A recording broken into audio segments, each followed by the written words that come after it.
ఉన్న బంగారాన్ని విడిపించి ఆ రోజు ఆన్లైన్ రేటుకే మేము కొంటాం. Sharma gold company. నమస్తే, వెల్కమ్ టు సుమన్ టీవీ. నేను మీ యామ్ని. మనకి మే 1 నుంచి గురుగ్రహ మార్పు అనేది మేషరాశి నుంచి వృషభ రాశికి మారుతుంది కాబట్టి అసలు ఈ 12 రాశుల వారికి ఏ విధంగా ఉంటుంది ఈ మే నెలలో, ఈ విషయాలు మనకి తెలియచేయడానికి ప్రస్తుతం మనతో ఉన్నారు ప్రముఖ ఆధ్యాత్మికవేత్త, ప్రముఖ జ్యోతిష వాస్తు పండితులు బ్రహ్మశ్రీ డాక్టర్ నాయకంటి మల్లికార్జున శర్మ గారు ఉన్నారు. గురుగారితో మాట్లాడి మనకున్న సందేహాన్ని అడిగి తెలుసుకుందాం. నమస్కారం గురుగారు. నమస్కారం. గురుగారు, ఈ గురుగ్రహ మార్పు వల్ల ఈ మేలో అయితే ఇప్పుడు మీనరాశి వారికి ఏ విధంగా ఉండొచ్చండి? తప్పకుండా. ఓం శ్రీ గురుభ్యో నమః. దేవగురువైన బృహస్పతి కృత్తికా నక్షత్ర 2వ పాద ప్రవేశంతో వృషభ రాశిలోకి ప్రవేశం జరుగుతుంది. ఈ వృషభ రాశిలో ప్రవేశం జరగటంతో జీవితంలో కొంత పెనుమార్పులు సంభవించే అవకాశాలు ఒకటి ఉంటుంది. అంటే ఆర్థిక పరంగా అనుకూలంగా ఉంటుంది, కానీ ఏ వివాదాల విషయంలో కానీ ఎవరితో మాట్లాడే విధానంలో కానీ చాలా జాగ్రత్తగా ముందుకు వెళ్ళాలి. ఎందుకంటే మీనరాశి వాళ్ళకి గురువు మధ్య రకంగా ఉన్న శని యొక్క ప్రభావం కూడా ఉంటుంది. గురువు సంవత్సర కాలం పాటు ఉంటాడు. మితభాషిగా ఉండాలి, మితంగా మాట్లాడాలి, ఎక్కువగా మాట్లాడకూడదు. చుట్టాలతోటి కానీ, అంటే బంధువులతో కానీ, స్నేహితులతో కానీ ఆచితూచి అడుగు వేసి మాట్లాడాలి. ఫస్ట్ నెంబర్ 1 పాయింట్ వీళ్ళు చేయాల్సిన పని. నేను ఇందాక చెప్పినట్టు కాలం కాటేస్తుందని చెప్పాను కదా, అదే నాగుపామో సర్పమో అయితే కాటేస్తుంటుంది. కాలం కూడా కాదు. కాలం అనేది ఏంటంటే మనిషికి నిలువెల్లా విషయం ఉంటుంది. ఇంకా పాము విషయం అన్న తీయచ్చు, మనిషి తీయలేరు. అందువల్ల మనుషుల యొక్క వ్యక్తిత్వాలని గమనించే మీనరాశి వాళ్ళు వెళ్ళాలి ఈ సంవత్సరం. ఎలా పడితే అలాగ అందరూ నా వాళ్ళే అనే అందరూ నా వాళ్ళే అనుకోకూడదు. ఇక్కడ అనుకున్నట్టు మాత్రమే నటించి వెళ్ళాలి. లేకపోతే ఏంటంటే మీనరాశి వాళ్ళు దెబ్బతింటారు. అందువల్ల నమ్మినట్టు మాత్రం నటించాలి, కానీ పరిపూర్ణంగా నమ్మకూడదు ఈ సంవత్సరం క్లియర్గా. అందువల్ల విదేశాలకు వెళ్ళే అవకాశాలు లభించడం ఒకటి. దాంతో విద్యార్థులకు అనుకూలమైన కాలం, స్త్రీలకి రక్షణ కలిగే అవకాశాలు ఎక్కువ ఉంటాయి. స్త్రీలకి వివాదాలు లేకుండా చాలా జాగ్రత్తగా మానసికంగా ప్రశాంతంగా ఉండే అవకాశం ఒకటి ఉంటుంది. ప్రయాణాల వల్ల లాభం, నిష్ణాతులైన వ్యక్తుల వల్ల లాభం కలుగుతుంది. వాళ్ళ యొక్క స్టార్డమ్ బాగా పెరుగుతుంది. అంటే ఆర్థిక పరంగా డబ్బు అనేది బాగా పెరుగుతుంది. గతం కంటే ఇళ్ల యొక్క నిర్మాణము, ఆస్తులు పెంచుకోవటం అవకాశం ఉంటాం. విదేశాల్లో కూడా ఉద్యోగ అవకాశాలు పుష్కలంగా ఉంటాయి వీళ్ళకి. అంటే 2-3 ఉద్యోగాలు వచ్చే అవకాశం ఒకటి ఉంటుంది. ప్రైవేట్ సెక్టార్లో ఇండియాలో కొంత ఉద్యోగ కొరతతో బాధపడుతుంటారు. అక్కడేం ఉద్యోగాలు వస్తాయి, ఇక్కడేం కొరతతో బాధపడుతుంటారు. అంటే ఇలాంటివన్నీ కూడా ఏర్పడుతుంటాయి వాళ్ళకి. అంటే ఆరోగ్య సమస్యల విషయంలో కొద్దిగా జాగ్రత్తగా ఉండాలి.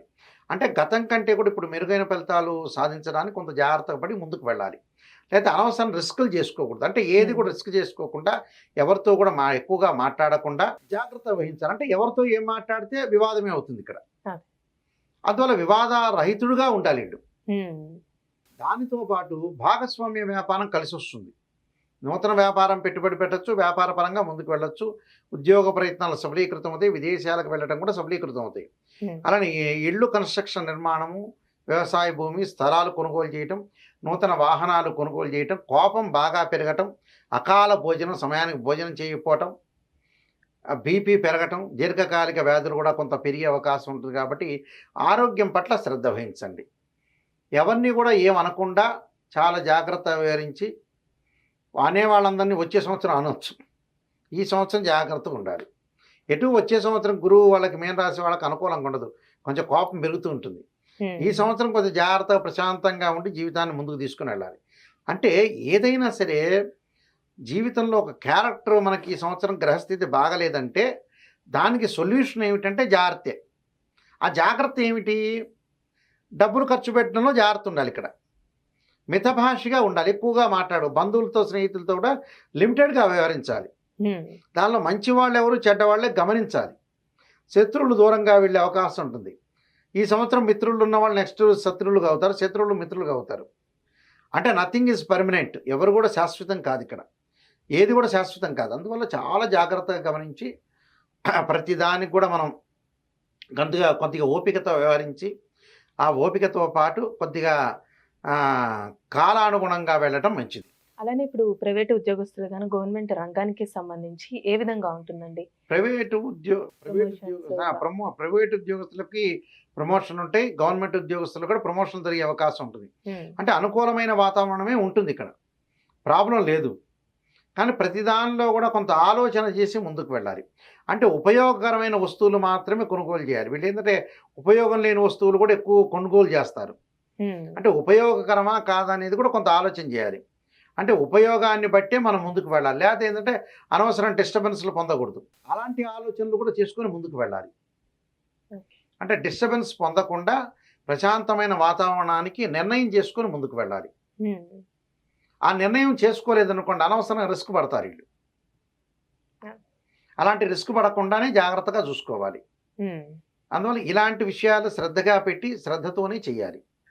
రిస్క్ పడకుండా కాలానుగుణంగా ముందుకు వెళ్ళాలి. విదేశాలకు వెళ్ళే అవకాశం ఉంటుంది, ప్రయాణాల వల్ల లాభం కలిగే అవకాశం ఉంటుంది, దుస్తులు కొనుగోలు చేసే అవకాశం ఉంటుంది, బంగారాభరణాలు కొనుగోలు చేసే అవకాశం ఉంటుంది. ఈ సంవత్సరం అంతా కూడా గురువు ఎక్కువ శాతం మిశ్రమైన ఫలితాల ఆస్కారం ఇస్తాడు. మిశ్రమైన ఫలితాలు అంటే మరీ తక్కువ కాదు ఎక్కువ కాదు. అంటే ఆర్థిక పరంగా మటుకు ప్రయోజనం కలుగుతుంది, ఆర్థిక పరంగా నిలదొక్కుంటారు. కోర్టు సమస్యలు ఉన్న వాళ్ళకి కోర్టు ఏదైనా సమస్యలు పరిష్కారం కలుగుతాయి.